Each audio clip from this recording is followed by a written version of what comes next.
semua. Perkenalkan, kami dari mahasiswa Politeknik Kemenkes RI Medan, Prodi 4 Kebidanan Medan, akan memaparkan tentang pemeriksaan penunjang intervaliditas pada pemeriksaan hidrotubasi.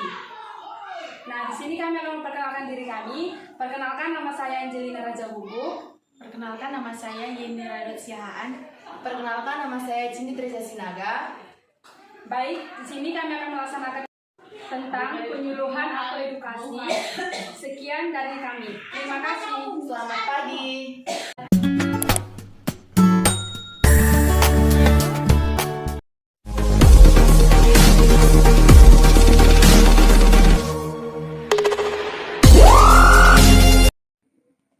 Selamat pagi, salam sehat untuk kita semua. Perkenalkan, nama saya Cindy Trisha Sinaga, mahasiswi Politeknik Kemenkes RI Medan, Prodi 4 Kebidanan Medan, kelas 2A.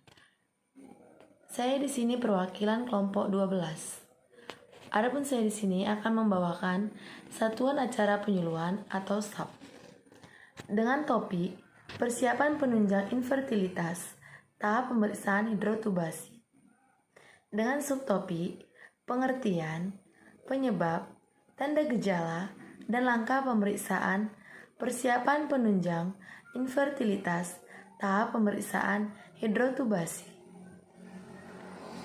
Pertama, pengertian infertilitas. Menurut WHO, infertilitas adalah suatu penyakit reproduksi yang ditandai dengan kegagalan untuk mencapai kehamilan setelah pasangan berhubungan seksual secara reguler atau tanpa proteksi selama 12 bulan atau lebih. Pengertian hidrotubasi. Menurut WHO, hidrotubasi adalah tindakan medis yang dilakukan untuk memeriksa ada tidaknya sumbatan dalam tuba fallopi atau saluran telur.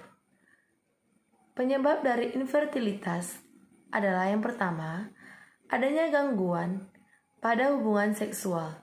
Yang kedua, adanya gangguan produksi. Yang ketiga, adanya gangguan transportasi sperma. Yang keempat, adanya gangguan hormonal.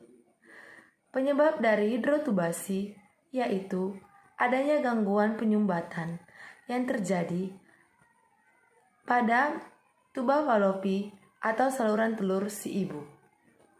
Sasaran yang diberikan untuk penyuluhan ini kepada ibu-ibu yang sulit mencapai kehamilan. Tanda dan gejalanya. Gejala-gejala pada infertilitas itu yang pertama ada usia. Nah, pada usia ini wanita yang umur 30 tahunan ke atas. Yang kedua itu gejalanya itu merokok. Nah, kebiasaan merokok ini dapat merusak serviks dan tabung saluran indung telur. Selanjutnya itu ada berat badan. Di berat badan ini wanita memiliki yang berat badan berlebihan atau kurang secara signifikan ini pada proses ovulasi dapat terhambat. Selanjutnya itu ada alkohol. Di alkohol ini konsumsi minuman yang beralkohol yang berlebihan itu dapat meningkatkan resiko gangguan ovulasi. Selanjutnya itu ada kelainan bawaan. Di kelainan bawaan ini wanita bisa disebabkan pada yang namanya septet uterus atau dia dapat menyebabkan keguguran berulang atau tidak dapat hamil. Selanjutnya itu ada infertilitas tanpa sebab tertentu. Terkadang infertilitas pada wanita tidak dapat ditemukan penyebabnya. Hal itu bisa saja dipicu oleh kombinasi dari beberapa faktor dari kedua pasangan. Meski sulit menerima hal tersebut, banyak pasangan bisa teratasi sendiri seiring berjalannya waktu. Selanjutnya itu ada langkah perawatan atau langkah pemeriksaan. Langkah pemeriksaannya itu yang pertama itu langkah pemeriksaan penunjang pemeriksaan hidrotubasi. Nah, hidrotubasi ini digunakan untuk terapi atau pengobatan kebutuhan saluran telur. Nah, ini dapat juga sebagai pemeriksaan penunjang dalam penegakan diagnosa buntu tidaknya saluran telur wanita. Yang pemeriksaannya itu adalah pemeriksaan HSG. Umumnya ini berlangsung selama 15 menit. Pemeriksaan X-ray ini sendiri tidak terlalu lama, namun pemeriksaan dari HSG ini seperti perkenalan instrumen. Nah, membutuhkan waktu, tahapan. Nah, tahapan-tahapannya itu akan diperkenalkan yang namanya ada alat spekulum atau cocor bebek. Ini akan membantu membuka vagina wanita sehingga serviks atau mulut rahim terpampang. Nah, tahapan yang kedua itu ada menggunakan alat yang lain seperti cairan kontras, khusus dimasukkan melalui serviks ke dalam rahim. Ketika tekanan ditingkatkan, cairan akan berjalan dari rahim ke saluran tuba dan masuk ke rongga perut. Nah, cairan ini juga akan membantu untuk memperlihatkan bentuk dan struktur rongga rahim. Selanjutnya itu ada penerapan prosedurnya. Yang prosedurnya ini dilakukan dengan cara menyemprotkan cairan khusus ke saluran tuba Fallopi melalui serviks. Selanjutnya itu penerapan pemeriksaan prosedur hidrotubasi itu yang pertama itu kan ada HSG. Nah, di HSG ini dapat terjadi efek samping seperti kram, perdarahan pervagina, atau pusing dan pingsan. Untuk mengatasi HSG ini sendiri dapat diberikan antibiotik sebelum prosedur dilakukan. Ini untuk mencegah infeksi dan adanya juga sasaran untuk mengonsumsi obat pereda nyeri yang akan mengurangi kram yang mungkin terjadi. Yang selanjutnya itu ada pemeriksaan antibodi atau klamidia. Nah, saat tersedianya berbagai metode untuk mendeteksi infertilitas faktor tuba Fallopi ini dengan instilasi pewarna dianggap sebagai gold standard untuk mengevaluasi fungsi tuba. Selanjutnya itu ada pemeriksaan antibodi chlamydia. Ini merupakan tes darah yang sederhana dan hanya menimbulkan sedikit ketidaknyamanan pada pasien. Tempat: Desa Pekan Tanjung Beringin, Kabupaten Serdang Bedage.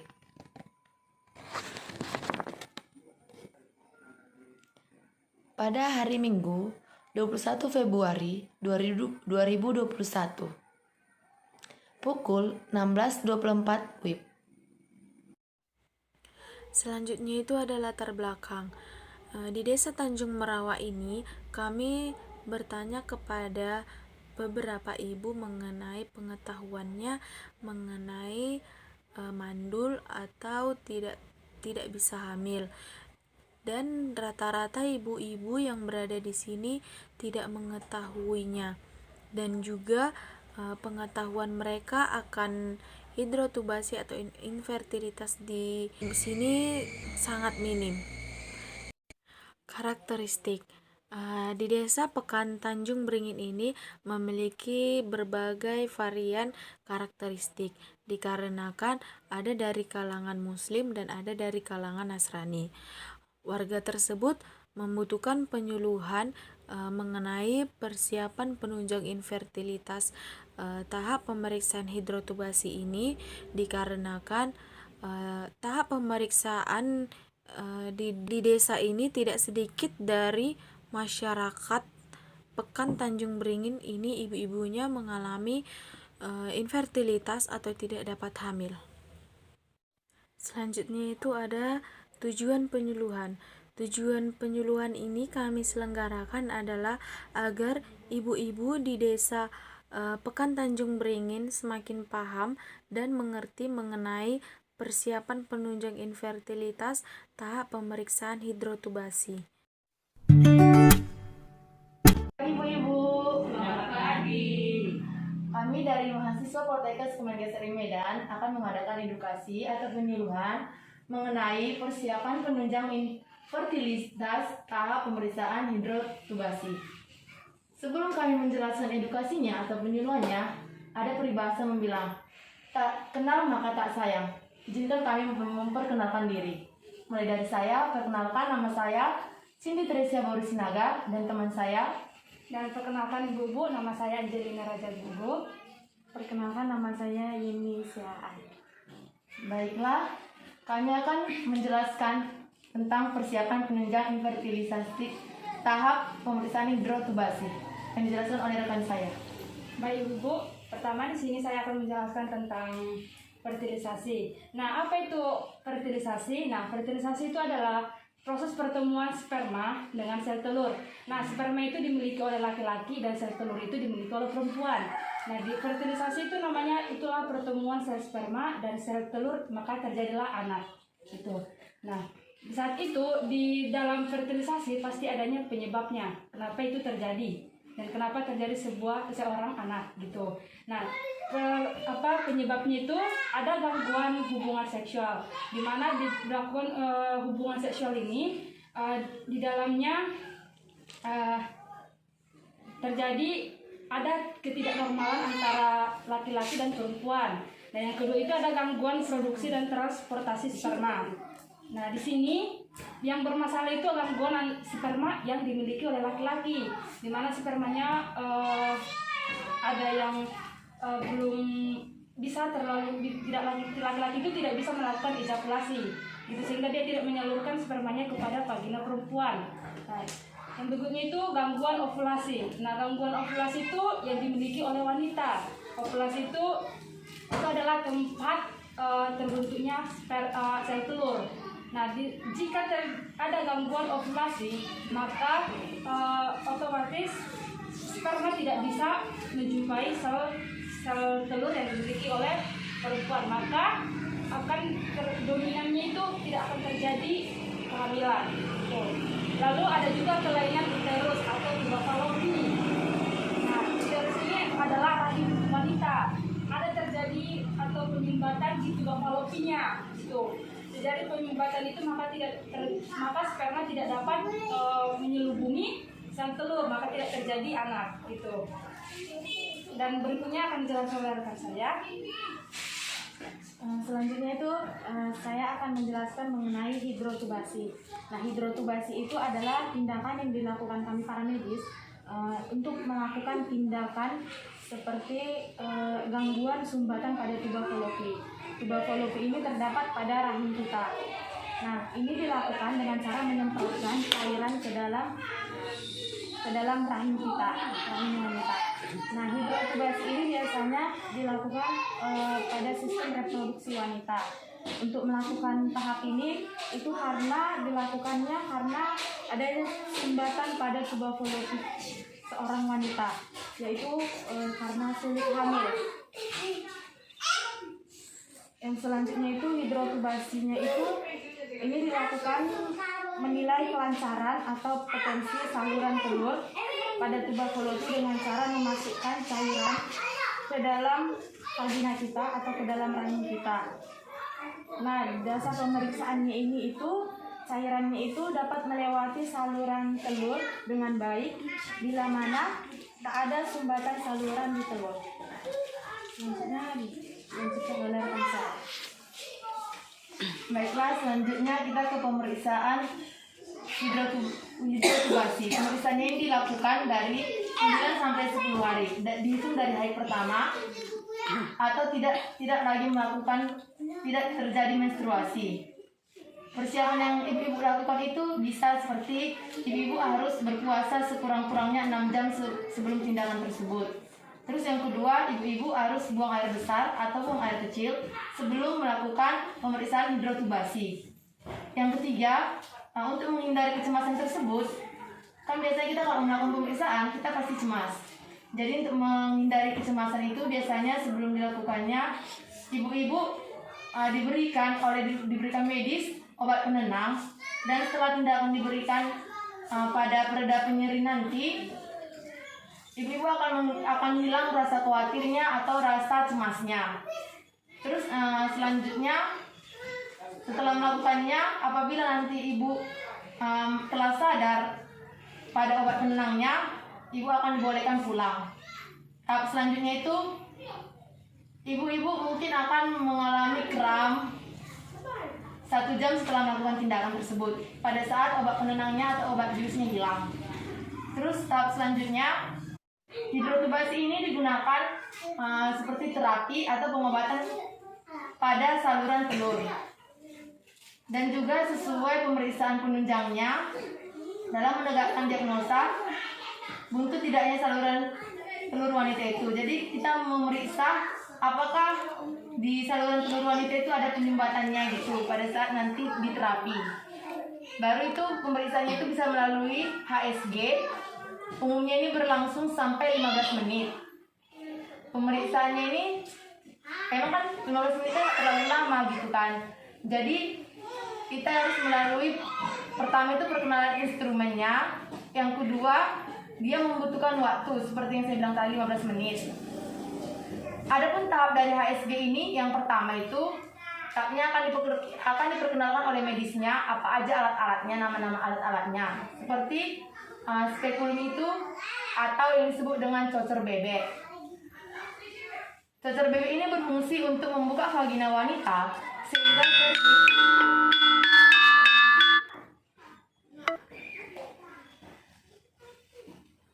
cocer bebek ini fungsinya itu membuka vagina wanita sehingga serviks atau mulut rahim ibu bisa terpampang. Itu biasanya untuk membuka, mana tahu vaginanya sempit jadi dibuka.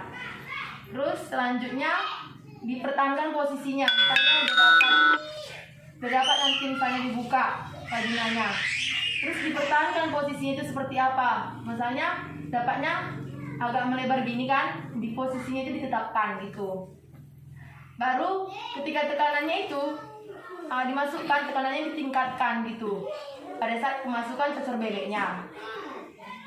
Baru dimasukkan juga cairan yang akan berjalan ke rahim, dan akan dimasukkan juga cairan yang berjalan ke rahim atau saluran tubanya atau rongga perutnya.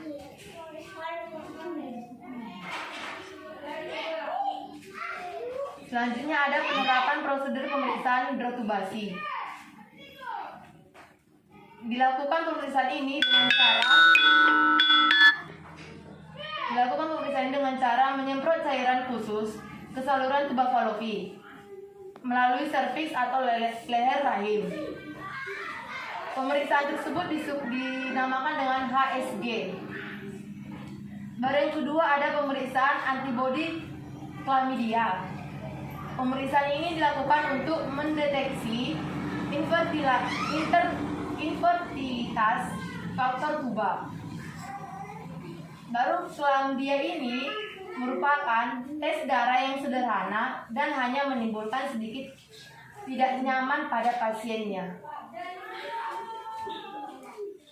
Baiklah, sekian.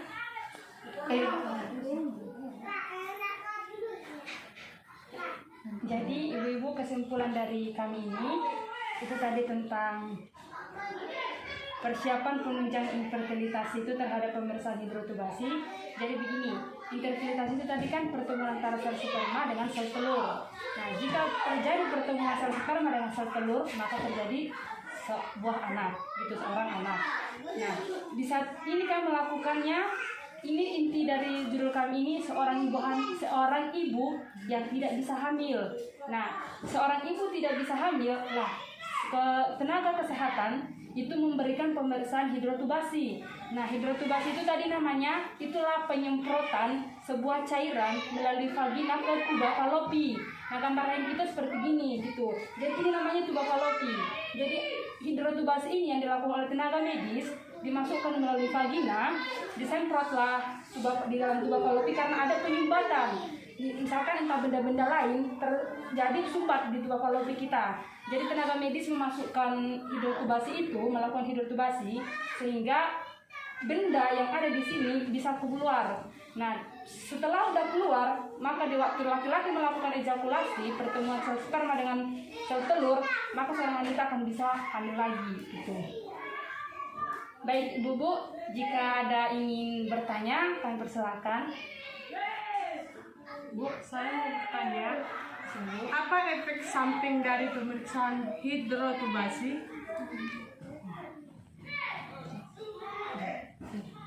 Nah, Ibu bertanya pertanyaan yang bagus, dengan apa itu efek dari hidrotubasi.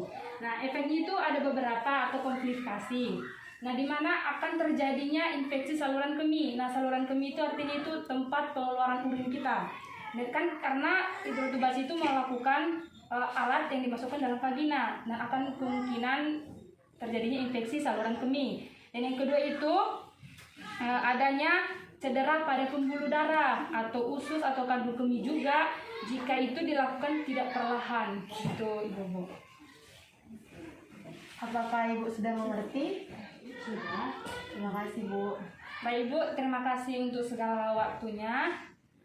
Dan ini semua kami rangkum ini menurut Undang-Undang Kebidanan Kemkes nomor 320 tahun 2020. Nah, terima kasih kami ucapkan kepada ibu-ibu sekalian karena sudah meluangkan waktunya untuk memberikan waktunya untuk kami melakukan penyuluhan tentang kesehatan ini.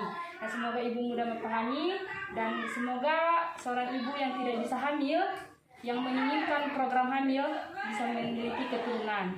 Terima kasih saya ucapkan. Terima kasih ya Bu. Selamat pagi Bu.